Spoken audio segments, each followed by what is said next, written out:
No great American novel can survive Senate 496. And now Penguin Random House is taking on new education law that targets certain books in schools.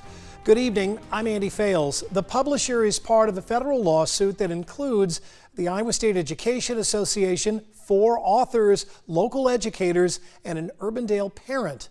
The lawsuit targets Senate File 496, which bans books that describe sex acts in all schools.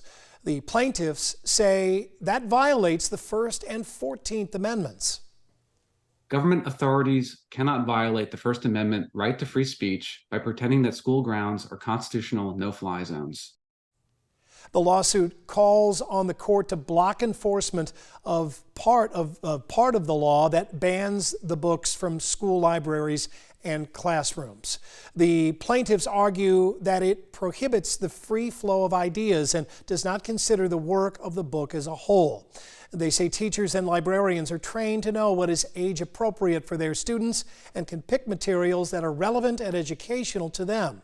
2 of the authors included in their lawsuit say their books offer perspectives that are not often shown or talked about, and that could mean everything to a child that feels alone.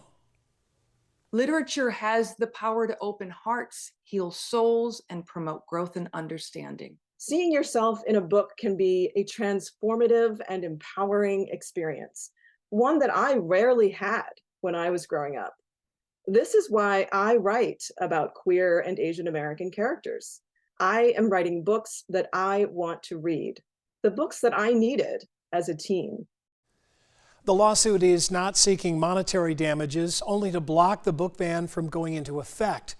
They say they are in the long haul to maintain the freedom of speech and ideas. So this is the second lawsuit the state is facing regarding Senate File 496 this week. The ACLU of Iowa and Lambda Legal filed their litigation Monday, targeting the bill's restrictions on the use of pronouns and student names, as well as the restriction of books in school libraries. They say the law violates students' free speech rights. When we asked the governor's office about this latest lawsuit, we were referred back to their statement on the first lawsuit that happened back on Monday. It reads in part, protecting children from pornography and sexually explicit content shouldn't be controversial.